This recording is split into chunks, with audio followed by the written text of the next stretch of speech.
आज हम लोग पढ़ने जा रहे हैं वाक्य, और मैं आपको वाक्य के विषय में समझाऊंगी। तो वाक्य समझने से पहले थोड़ा इसके विषय में जान लेते हैं। जब भी हमें अपने मन की बात दूसरों तक पहुंचानी होती है या किसी से बातचीत करनी होती है, तो हम वाक्यों का सहारा लेकर ही बोलते हैं। वाक्य विभिन्न शब्दों, जिसको पद भी कहा जाता है, जब शब्द वाक्य के अंतर्गत पाया जाता है तो वह पद कहलाता है। और अलग से अगर कोई शब्द है तो वह शब्द कहलाएगा, तब वो पद नहीं होगा। तो वाक्य में विभिन्न शब्दों के योग से बनते हैं, और हर शब्द का अपना अलग अलग अर्थ भी है। पर वाक्य में आए सभी जो घटक होते हैं परस्पर मिलकर एक पूरा विचार या संदेश लेकर प्रकट करते हैं। वाक्य छोटा हो या बड़ा, किसी न किसी विचार या भाव को पूर्णतया व्यक्त करने की क्षमता रखता है।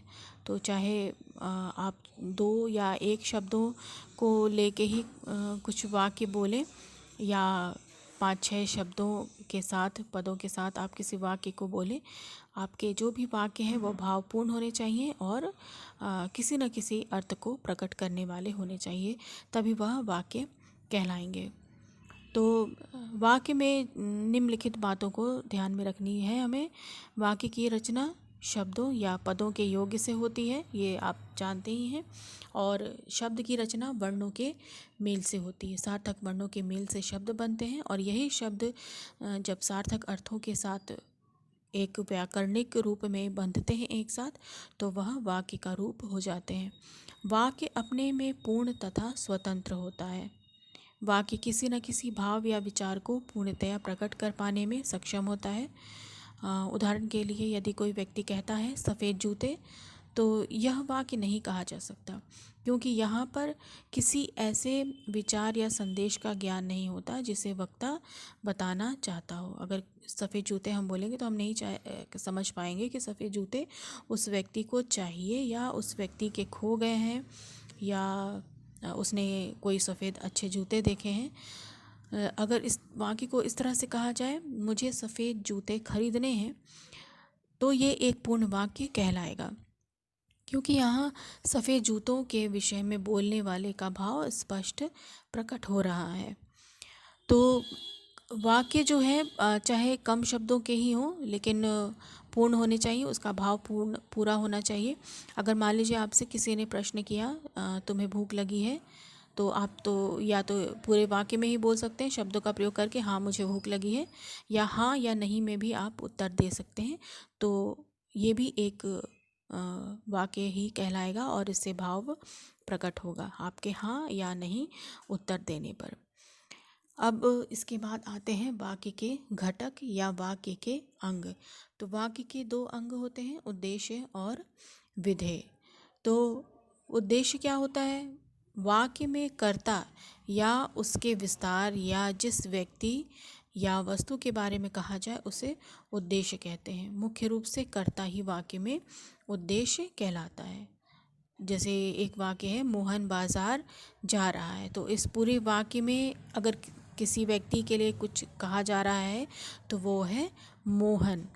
तो यहाँ पर मोहन के विषय में ही सारी बातें कही जा रही हैं कि वह बाजार जा रहा है, इसलिए मोहन यहाँ पर उद्देश्य हुआ, ये वाक्य का उद्देश्य है। या फिर राम पुस्तक पढ़ता है, यहाँ पर राम के विषय में बताया जा रहा है कि वो पुस्तक पढ़ रहा है, तो राम कर्ता हुआ और उद्देश्य भी हुआ।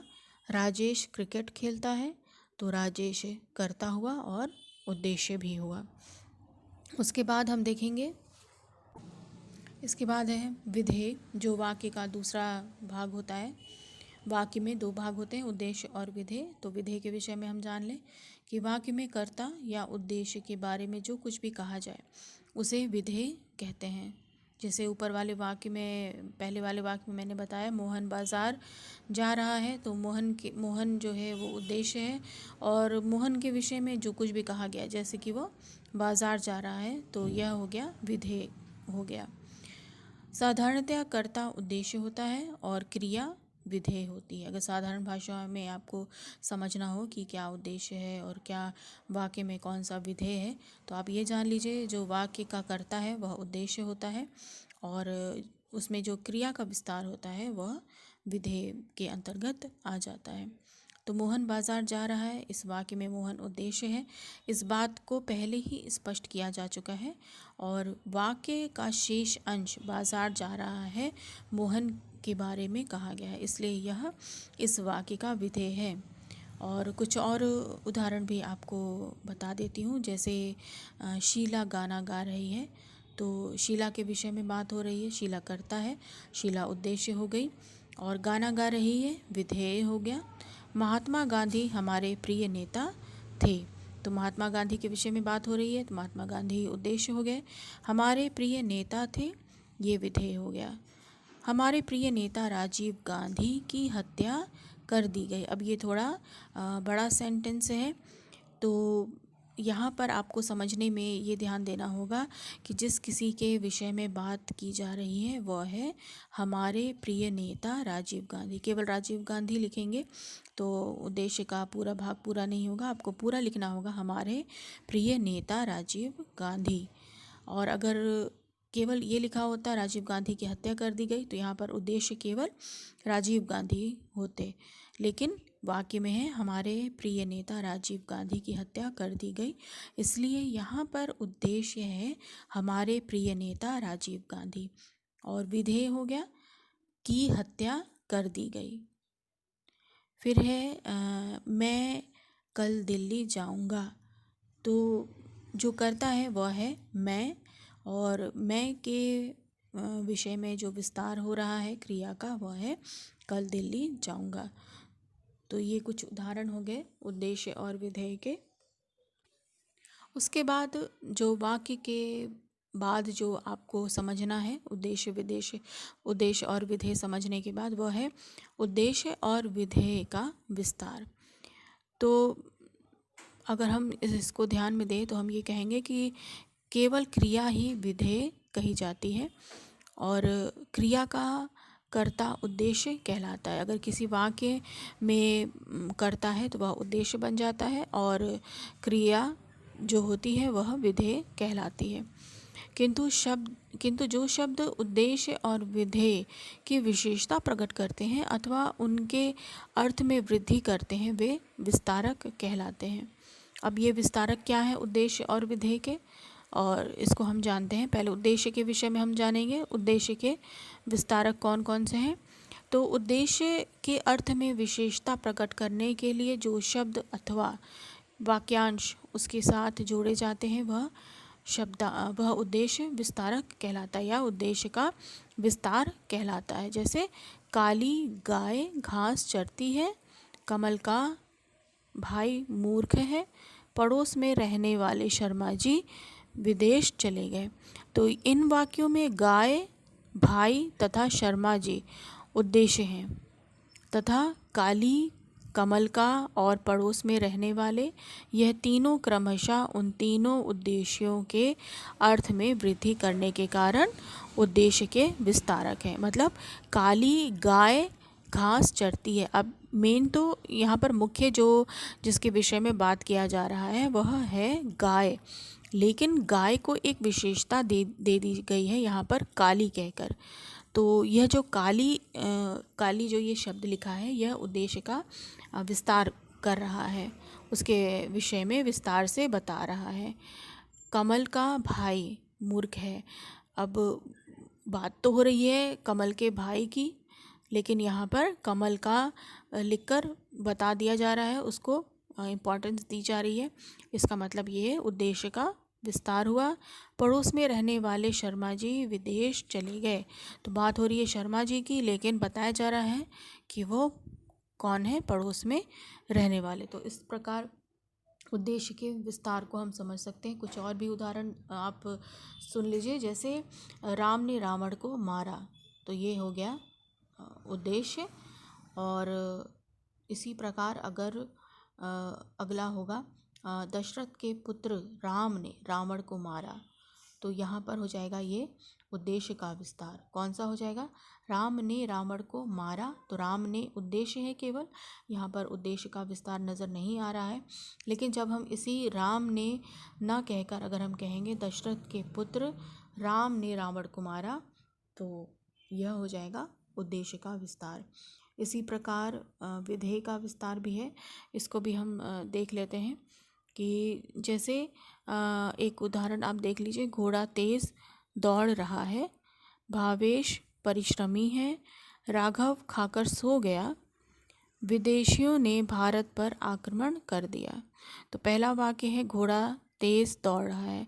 तो अभी हम बात कर रहे हैं केवल विधेय की, तो विधेय वाला ही पाठ हम देखेंगे। तो इसमें एक वाक्य आप ध्यान से सुनिए, जो शब्द है इसमें तेज, वैसे तो आपको बताया गया है कि वाक्य में जो कर्ता होता है वह उद्देश्य कहलाता है और क्रिया का जो भाग होता है वह विधेय कहलाता है। लेकिन इस वाक्य में घोड़ा तेज दौड़ रहा है, यहाँ पर जो तेज शब्द है वह क्रिया के विस्तार को बढ़ा रहा है, विधेय को बल दे रहा है, बल प्रदान कर रहा है। घोड़ा कैसे दौड़ रहा है? तेज दौड़ रहा है। तो घोड़ा तो अपने आप में एक उद्देश्य हुआ, लेकिन यहाँ पर अगर विधेय का विस्तार अगर होगा तो वो हो जाएगा तेज शब्द के द्वारा, यहाँ पर विधेय में विस्तार हुआ। भावेश परिश्रमी है, परिश्रमी शब्द आपका विधेय का विस्तार हुआ। राघव खाकर सो गया, राघव खाकर सो गया, जो खाकर शब्द है वो भी विधेय का विस्तार है। विदेशियों ने भारत पर आक्रमण कर दिया, तो इस वाक्य में भारत पर आक्रमण ये जो शब्द है ये विधेय के विस्तार को दर्शाता है। एक बार फिर से देख लीजिए, जो वाक्य है घोड़ा तेज दौड़ रहा है, इसमें दौड़ रहा है, भावेश परिश्रमी है, इसमें है शब्द, राघव खाकर सो जाएगा, जाएगा शब्द, तथा विदेशियों ने भारत पर आक्रमण कर दिया, ये चारों विधेय हैं। तथा तेज परिश्रमी खाकर भारत पर तथा आक्रमण, ये पांचों विधेय विस्तारक हैं। इनमें तेज क्रिया विशेषण, परिश्रमी पूरक, खाकर पूर्वकालिक, भारत पर तथा अधिकरण कारक तथा आक्रमण शब्द कर्म है, यही विधेय विस्तारक है। और आसान शब्द में अगर आप देखना चाहें तो राकेश क्रिकेट खेलता है, ये एक साधारण विधेय हुआ, क्रिकेट खेलता है। लेकिन अगर इसको थोड़ा विस्तार देकर कहेंगे तो हो जाएगा राकेश मैदान में क्रिकेट खेलता है। तो मैदान में जो शब्द यहाँ पर ऐड हुआ है, जोड़ा गया है, वो विधेय के विस्तार को बता रहा है। तो इसके बाद अब हम आते हैं वाक्य के भेद पर। इसके पहले जो हमने पढ़ा था वो था वाक्य के घटक या वाक्य के अंग, जो है उद्देश्य और विधेय। अब हम पढ़ते हैं वाक्य के भेद। तो वाक्य के दो भेद होते हैं, दो भागों में वाक्य के को किया गया है, अर्थ के आधार पर और दूसरा रचना के आधार पर। तो अर्थ के आधार पर जो वाक्य भेद हैं वो हैं, उनको भी आप देख लीजिए, ये 8 हैं अर्थ के आधार पर। तो इनको हम एक एक करके देखेंगे। अब इसमें सबसे पहले आता है अर्थ के आधार पर वाक्य भेद में विधानवाचक। तो जिन वाक्यों में किसी वस्तु या स्थिति का बोध हो, किसी ऐसे वाक्य के द्वारा आपको उस वस्तु की स्थिति का बोध हो, तो वह विधानवाचक वाक्य होता है। जैसे क्यारी में सुंदर सुंदर फूल खिले हैं, चंद्रमा की शीतलता अच्छी लगती है, चाय ठंडी हो गई है, सूरज पूर्व से निकलता है। तो इस तरह के जो वाक्य हैं वह वस्तु की स्थिति को दर्शाते हैं। फिर आता है निषेधवाचक वाक्य। तो जिन वाक्यों में निषेध या नकारात्मक हो, इन वाक्यों में ना, नहीं, मत का प्रयोग होता है। तो निषेध का मतलब ही हो गया नेगेटिव, नकारात्मक। तो इस तरह के वाक्यों में नहीं शब्द को जोड़ा जाता है। जैसे टीवी चल नहीं रहा है, मैं कहाँ डरी या मैं नहीं डरी, इन दोनों प्रकार से हम इस वाक्य को कह सकते हैं। बच्चों को बाहर धूप में मत भेजो, अब तुम क्यों पहचानोगे, नहीं पहचान, अब तुम नहीं पहचानोगे। तो ये भी हो सकता है अब तुम नहीं पहचानोगे या अब तुम क्यों पहचानोगे। तो मत का प्रयोग हम कब करते हैं? जब हम किसी को आज्ञा देते हैं कुछ करने के लिए या कुछ करने के लिए मना करते हैं। विशेष करके जब हम किसी को कुछ करने के लिए मना करेंगे, फूल मत तोड़ो, उधर मत जाओ, तो हम मत का प्रयोग करेंगे। और जब नहीं होगा, निषेध होगा, मना करना होगा किसी चीज़ के लिए, तब वहाँ पर नहीं शब्द का प्रयोग होता है वाक्य में। फिर आता है प्रश्नवाचक। तो प्रश्नवाचक वाक्य बहुत आसान है समझना इसको। जिन वाक्यों में प्रश्न किया जाए, कुछ पूछा जाए, तो ये नकारात्मक और सकारात्मक दोनों ही प्रकार के हो सकते हैं। क्या तुम्हें गाना नहीं आता? यह एक नकारात्मक हो गया, क्योंकि यहाँ पर नहीं शब्द का प्रयोग हुआ, इसलिए नकारात्मक हो गया। आप घूमने कब जा रहे हैं? तो ये एक प्रश्न वाचक वाक्य हो गया, प्रश्न इसमें पूछा जा रहा है। और हमेशा ये ध्यान रखिए, कभी भी इस तरह के वाक्य अगर आपको बनाने के लिए आते हैं तो आप प्रश्नवाचक वाक्य है तो अंत में आप यहाँ पर प्रश्नवाचक का वाक्य के अंत में चिन्ह भी लगाएंगे। उसके बाद है विस्मयादि बोधक वाक्य। तो जिन वाक्यों में विस्मय, हर्ष, शोक, घृणा आदि भाव प्रकट होते हों, जैसे वाह मौसम तो बहुत बढ़िया हो गया, अरे चोट लग गई, हे राम यह क्या हो गया, ओह मैंने चूरन खा लिया, या मैंने करेला खा लिया, इस तरह से जो भी वाक्य होते हैं वह विस्मयादि बोधक वाक्य के अंतर्गत आते हैं। तो इसमें भी आपको शब्द के बाद, विस्मयादि बोधक शब्द के बाद आपको विस्मयादि बोधक का चिन्ह लगाना अनिवार्य है। आज्ञावाचक। जिन वाक्यों में आज्ञा या अनुमति या प्रार्थना या विनय का भाव हो, वह आज्ञावाचक वाक्य होते हैं। आप वहाँ बाहर बैठिए, अब आप रुक सकते हैं, आप इधर आ जाइए, आप मेरी बात मान लीजिए। तो इस तरह से जो भी वाक्य होते हैं जिसमें आज्ञा हो या प्रार्थना की बात हो, तुम इधर आ जाओ, और इस तरह से भी वाक्य हो सकता है। तो यह जो है आज्ञावाचक वाक्य के अंतर्गत आता है। उसके बाद है इच्छावाचक। तो जिन वाक्यों में वक्ता इच्छा या आशा प्रकट करे, जैसे ईश्वर तुम्हें शीघ्र ही स्वस्थ करे, आपका कार्य ठीक से संपन्न हो, आप शीघ्र घर आ जाएं, मैं चाहता हूँ कल आप मेरे यहाँ आएँ, तो इस तरह से हम किसी के प्रति इच्छा या आशा प्रकट करते हैं, तो यह जो है वाक्य इच्छावाचक हो गया। उसके बाद संदेहवाचक। जब संदेह करते हैं, शक, संदेह मतलब संभावना या संदेह, शक भी हो जाएगा।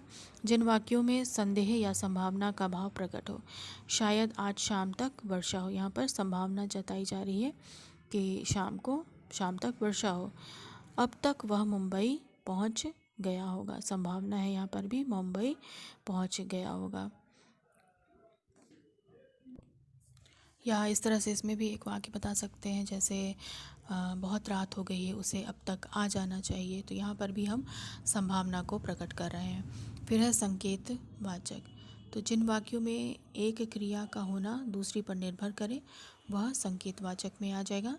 यदि तुम चलोगी तो मज़ा आएगा, यदि तुम चलोगी, तो ये जो वाक्य है ये दूसरे पर निर्भर है, तो मज़ा आएगा। अगर सच बोलते तो यह दशा ना होती, तो ये भी पहला वाक्य भी जो है वो दूसरे पर निर्भर है, जैसे अगर सच बोलते तो यह दशा ना होती। तो ये भी जो है एक दो उदाहरण हुए जो एक दूसरे पर निर्भर है। तो इस तरह के वाक्य जो होते हैं वो संकेतवाचक होते हैं। जैसे जहाँ चाहते हो वहाँ जाओ, या एक और वाक्य आप ले लीजिए, जब आप आएंगे तब वह जा चुका होगा। तो ये भी कुछ उदाहरण हैं संकेत वाचक के। उसके बाद अब हम देखेंगे रचना के आधार पर वाक्य के क्या क्या भेद हैं। अब तक हमने पढ़ा अर्थ के आधार पर वाक्य के भेद, जिसमें 8 भेद वाक्य के हैं। अब हम पढ़ेंगे रचना के आधार पर वाक्य के भेद। तो रचना के आधार पर वाक्य के मुख्य 3 भेद होते हैं: सरल वाक्य, संयुक्त वाक्य और मिश्रित या मिश्र वाक्य। ठीक है, तो सबसे पहले हम आ जाते हैं सरल वाक्य पर। तो सरल वाक्य के विषय में हम देख लें। जिस वाक्य में एक उद्देश्य और एक ही विधेय हो उसे सरल वाक्य या साधारण वाक्य कहा जाता है। जैसे राम बाजार जा रहा है, यहाँ पर राम के विषय में बात हो रही, राम करता है, एक ही उद्देश्य है, और उसके विषय में बताया जा रहा है बाजार जा रहा है। फिर है दूसरा वाक्य आप देख लीजिए, वह पुस्तक पढ़ रहा है। तो जिस किसी के विषय में बात हो रही है वह व्यक्ति है, वह सर्वनाम के द्वारा उसको दर्शाया जा रहा है, यह करता है। और पुस्तक पढ़ रहा है विधेय हो गया। तो ये हो गया सरल वाक्य। और सरल वाक्य में एक और भी मुख्य चीज़ है समझने के लिए कि इसमें जैसे मैंने पहले बताया है, उद्देश्य और विधेय इस सरल वाक्य में एक ही होते हैं। उसके बाद थोड़ा सा और इसको एग्जाम्पल के द्वारा हम समझ लें। जैसे मान लीजिए कहा जाए राहुल पढ़ा, तो यहाँ पर राहुल जो है वह कर्ता है और पढ़ा क्रिया है। तो यहाँ पर आपको ना तो उद्देश्य का विस्तार इस वाक्य में दिखाई देगा और ना ही कर्ता का विधेय का विस्तार। वाक्य है राहुल पढ़ा। उसके बाद अगर हम कहेंगे राहुल पढ़ रहा है, तो इस वाक्य में राहुल उद्देश्य तो है लेकिन उद्देश्य का विस्तार नहीं है। लेकिन जबकि जो क्रिया का इसमें भाग है पढ़ रहा है, यहाँ पर आप देखेंगे कि यहाँ पर क्रिया में विस्तार आ गया है। पढ़ नहीं है लिखा है, उसमें लिखा है पढ़ रहा है। तो ये हो गया विधेय का विस्तार। तो ये भी एक सरल वाक्य ही है। और उसके बाद है अगर पड़ोस में रहने वाला राहुल पढ़ रहा है, तो अब यहाँ पर आप पाएंगे इस वाक्य में कि राहुल के विषय में थोड़ा सा विस्तार से बताया जा रहा है। उद्देश्य के विषय में जो कि राहुल है उसके विषय में विस्तार से बताया जा रहा है, पड़ोस में रहने वाला राहुल। तो ये हो गया आपका उद्देश्य का विस्तार। और क्रिया है पढ़ रहा है, ये हो गया क्रिया का विस्तार। तो यहाँ पर इस वाक्य में आप देखेंगे उद्देश्य का विस्तार भी है और क्रिया का विस्तार भी है। तो ये भी सरल वाक्य का ही उदाहरण है आपके सामने। उसके बाद है राहुल ने पुस्तक पढ़ी। अब यहाँ पर करता है और करता है। अब यहाँ पर ने विभक्ति भी लगा दिया गया है, कारक चिन्ह लगा दिया गया है जो कि ने कर्म में आता है। तो कर्ता भी है, कर्म भी है और क्रिया भी है। राम ने पुस्तक पढ़ी। राहुल ने मित्र को पुस्तक दी। अब यहाँ पर राहुल के द्वारा कर्म का भाव प्रकट हो रहा है। तो यहाँ पर कर्ता भी है, उद्देश्य भी है और क्रिया भी है, मतलब विधेय भी है। तो आपको यहाँ पर दो कर्म दिखाई देंगे। राहुल ने मित्र को, तो यहाँ पर दो कर्म हैं और एक एक क्रिया है। फिर है वाक्य राहुल ने अपने प्रिय मित्र को कहानी की पुस्तक दी। अब यहाँ पर थोड़ा सा विस्तार आ गया कर्ता के कार्य में। क्या है, कर्ता ने क्या किया, राहुल ने अपने मित्र को, तो कर्ता के साथ अब यहाँ पर कर्म का विस्तार भी आपको देखने को मिल रहा है। उसके बाद एक बार और यहाँ पर कर्म का प्रयोग हुआ है, मित्र को कहानी की पुस्तक दी। तो यहाँ पर आपको कर्ता है और कर्ता के साथ कर्म का विस्तार दिखाई देगा। फिर उसके बाद हम आते हैं अगला जो भाग है रचना के आधार पर वाक्य भेद में संयुक्त वाक्य। तो संयुक्त वाक्य के विषय में हम जान लेते हैं कि संयुक्त वाक्य है क्या। फिर इसके बाद हम पढ़ते हैं इसका तीसरा रचना के आधार पर वाक्य भेद है। संयुक्त के बाद संयुक्त पढ़ना है। तो संयुक्त को हम पढ़ते हैं संयुक्त वाक्य को। जिस वाक्य में दो या दो से अधिक सरल अथवा मिश्र वाक्य योजकों द्वारा जुड़े हों उन्हें संयुक्त वाक्य या यौगिक वाक्य कहते हैं। संयोजक द्वारा जुड़े रहने पर भी प्रत्येक वाक्य अपना स्वतंत्र अस्तित्व रखता है और एक दूसरे पर आश्रित नहीं रहता। ये समानाधिकरण वाक्य कहलाते हैं। इसमें समुच्चय बोधक अव्यय का प्रयोग संयोजक रूप में, विभाजक रूप में, विरोध प्रदर्शक रूप में और परिमाण बोधक रूप में होता है। एक बार फिर से आप समझ लीजिए कि जिस वाक्य में दो या दो से अधिक सरल अथवा मिश्र वाक्य योजकों द्वारा जुड़े हों उन्हें संयुक्त वाक्य या यौगिक वाक्य कहते हैं। तो एक बार और साधारण भाषा में आप इसको समझ लीजिए। संयुक्त वाक्य में दो या अधिक स्वतंत्र उपवाक्य होते हैं। ये उपवाक्य भाषा में स्वतंत्र रूप से ही प्रयुक्त हो सकते हैं। सभी उपवाक्यों का स्तर भी समान ही होता है। ये उपवाक्य समानाधिकरण समुच्चय बोधक योजकों से जुड़े होते हैं। तो ये समानाधिकरण समुच्चय बोधक योजक कौन कौन से हैं? जैसे और, तथा, एवं, इसलिए, सो, अतः, या, ना, या, अथवा, नहीं तो, अन्यथा, लेकिन, किंतु, परंतु, मगर, पर, चाहे, न, कि, जैसे। तो ये जो है समुच्चय बोधक योजक चिन्ह हैं जिनको जोड़कर संयुक्त वाक्य बनाए जाते हैं। तो इसको उदाहरण के द्वारा आप समझ लीजिए। जैसे कोई वाक्य हो गया, कंडक्टर ने सीटी बजाई और बस चल पड़ी। तो यहाँ पर संयोजक हो रहा है, ठीक है, जोड़ा जा रहा है और संयोजक वाले शब्द हैं और। कंडक्टर ने सीटी बजाई और बस चल पड़ी, तो ये संयोजक हो गया। आप पहले आराम करेंगे या आपके लिए खाना ले आऊं। तो यहाँ पर ये जो है या के द्वारा यहाँ पर उपवाक्यों को, दो उपवाक्यों को जोड़ा गया है। तो ये एक तरह से विभाजक हो गया, क्योंकि आप पहले आराम करेंगे ये अपने आप में एक पूर्ण वाक्य है और आपके लिए खाना ले आऊं ये भी एक अपने आप में पूर्ण वाक्य है। लेकिन दोनों को जो विभाजन कर रहा है, अलग कर रहा है, वो है यहाँ पर या शब्द के द्वारा हम इसको विभाजक भी इसको हम कर सकते हैं, बांट सकते हैं इसको दो भागों में। लेकिन यहाँ पर जो जोड़ा जा रहा है वह है, योग जो किया जा रहा है जिस शब्द के द्वारा वह है या। मैं आपका काम अवश्य कर देता, लेकिन क्या करूं, व्यस्त हूँ। तो यहाँ पर विरोध दर्शक है, क्योंकि यहाँ पर विरोध दिखाया जा रहा है कि मैं आपका काम अवश्य कर देता, लेकिन क्या करूं, व्यस्त हूँ। तो ये विरोध दर्शक वाक्य हो गया। इसके बाद है, उसने बहुत मेहनत की थी इसलिए वह कक्षा में प्रथम आया। तो इस वाक्य में एक बार फिर से देख लीजिए। कंडक्टर ने सीटी बजाई और बस चल पड़ी, इसको और संयोजक से जोड़ा गया है। आप पहले आराम करेंगे या आपके लिए खाना ले आऊं, इस वाक्य को या संयोजक से जोड़ा गया है। मैं आपका काम अवश्य कर देता, लेकिन क्या करूं, व्यस्त हूं। यहाँ पर लेकिन संयोजक से वाक्य को जोड़ा गया है। उसने बहुत मेहनत की थी इसलिए वह कक्षा में प्रथम आया, इस वाक्य को इसलिए संयोजक शब्द से जोड़ा गया है। उसके बाद जो तीसरा है वह है मिश्रित या मिश्र वाक्य। तो इसको हम एक बार देख लेते हैं कि ये किस प्रकार से इसको हमें समझना है।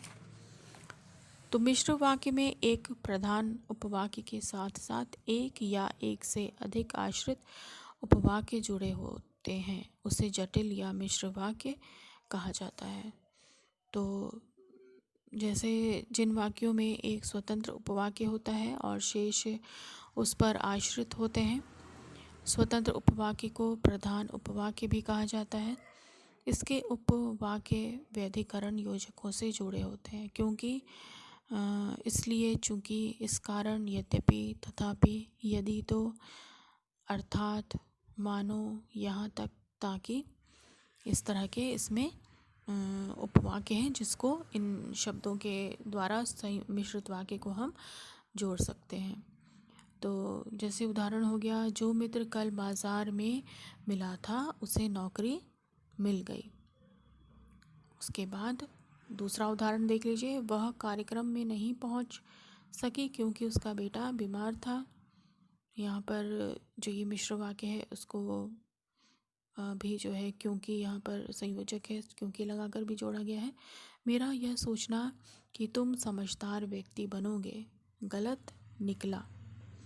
तो मिश्र वाक्य में क्या ध्यान देने योग्य बात है कि इसमें एक स्वतंत्र उपवाक्य होता है और बाकी उस पर आश्रित होते हैं।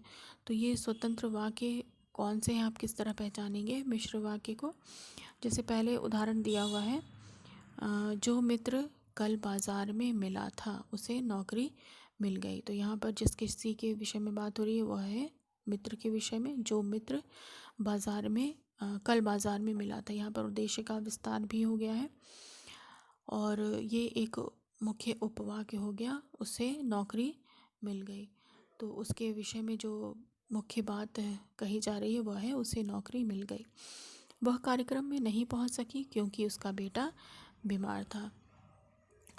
तो यहाँ पर जो मुख्य बात हो रही है, जिसके बारे में मुख्य बात कही गई है, वह है मेन चीज़, वह कार्यक्रम में नहीं पहुँच सकी और उसका कारण बताया गया है क्योंकि उसका बेटा बीमार था।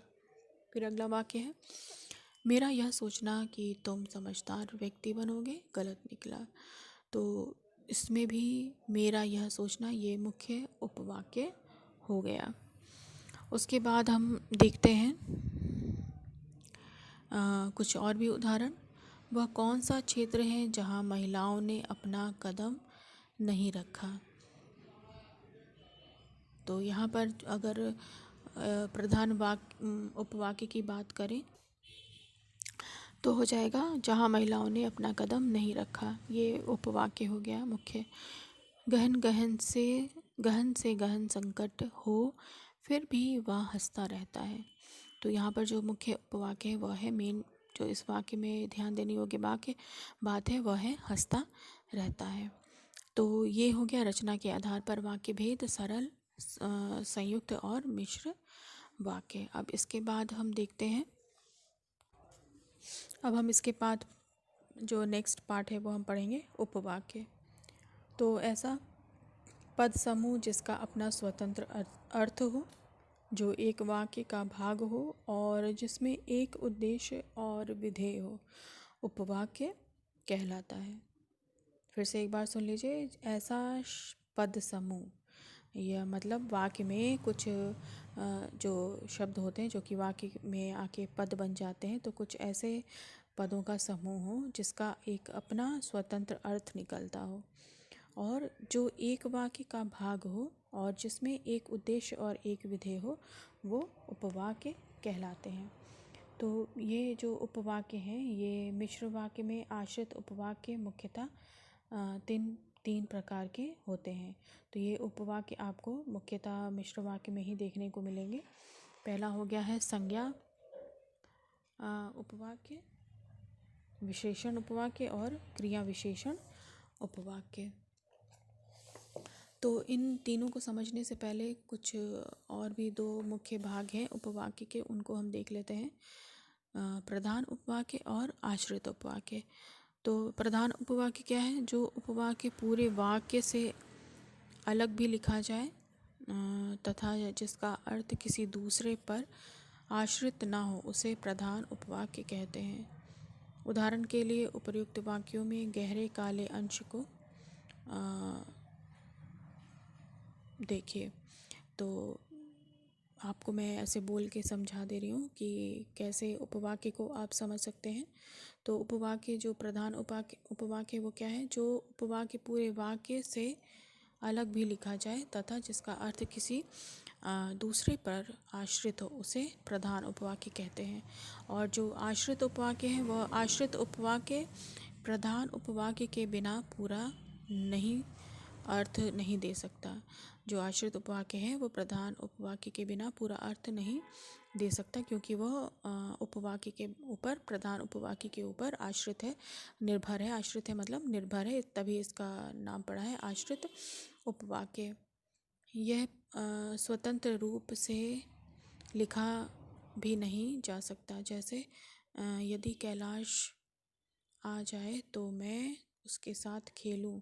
यहाँ यदि कैलाश आ जाए आश्रित उपवाक्य में तथा मैं उसके साथ खेलूं प्रधान उपवाक्य है।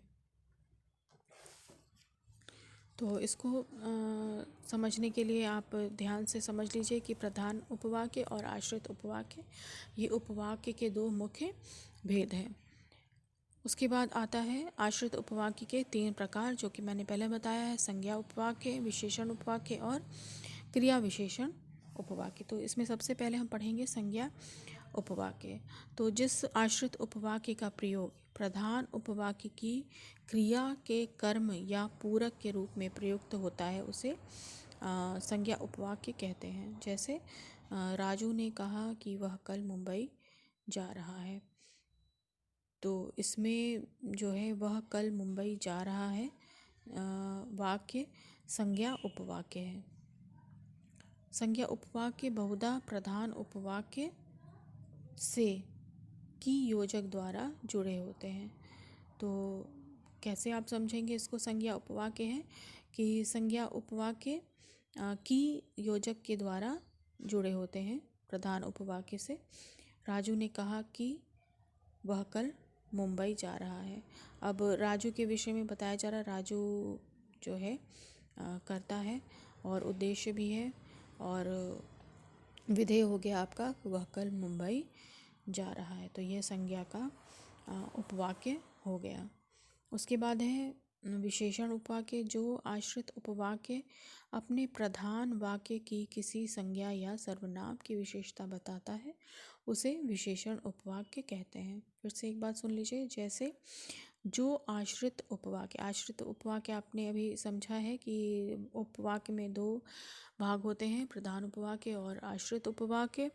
प्रधान उपवाक्य के ऊपर आश्रित उपवाक्य निर्भर करता है। तो यहाँ पर उसी आश्रित उपवाक्य के ऊपर बात हो रही है कि जो आश्रित उपवाक्य अपने प्रधान वाक्य की किसी संज्ञा या सर्वनाम की विशेषता बताता है उसे विशेषण उपवाक्य कहते हैं। जैसे वही व्यक्ति उन्नति करता है जो परिश्रमी होता है।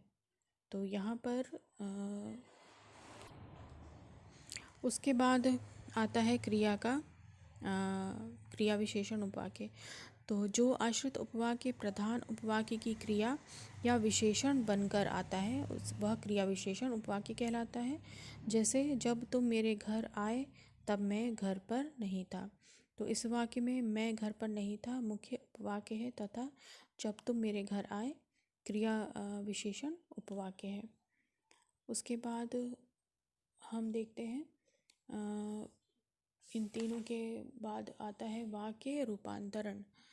तो वाक्य रूपांतरण से तात्पर्य है एक वाक्य को दूसरे वाक्य के दूसरे प्रकार के वाक्य में परिवर्तित करना। जैसे किसी सरल वाक्य को संयुक्त या मिश्रित में बदलना या संयुक्त को सरल या मिश्रित बनाना। तो अर्थ की दृष्टि से परिवर्तन करते समय विधानवाचक को मूलाधार मानकर रचनांतरण किया जा सकता है।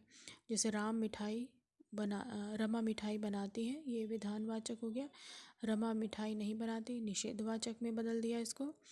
रमा क्या बनाती, ये प्रश्नवाचक हो गया। मिठाई कौन बनाता, ये भी प्रश्नवाचक हो गया।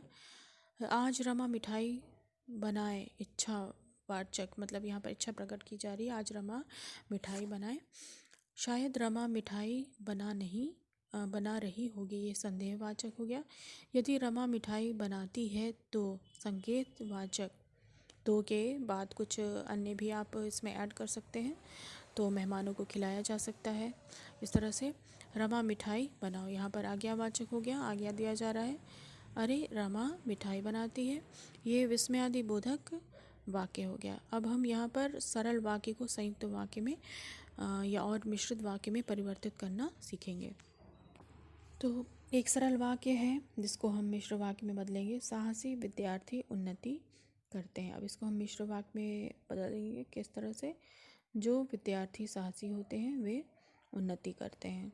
तो यहाँ पर जो और वे शब्दों को जोड़कर, योजक शब्दों को जोड़कर यहाँ पर मिश्र वाक्य बनाया गया है। सरल वाक्य, असफल होने पर शोक करना व्यर्थ है, ये एक सरल वाक्य है। इसको मिश्र वाक्य में बदलने के लिए हम कहेंगे जब असफल हो गए तो शोक करना व्यर्थ है। अन्य वाक्य भी देख लीजिए, अन्य उदाहरण। सरल वाक्य में कमाने वाला खाएगा, ये एक सरल वाक्य हो गया। अब इसको मिश्र वाक्य में बदलेंगे, जो कमाएगा वह खाएगा। तो इस तरह से और भी बहुत उदाहरण है जिसके द्वारा आपको समझ में आ जाएगा आसानी से। जैसे सरल वाक्य में कहेंगे उसका सब कुछ खो गया, ये एक सरल वाक्य। और मिश्र वाक्य में हो जाएगा उसके पास जो कुछ था वह खो गया।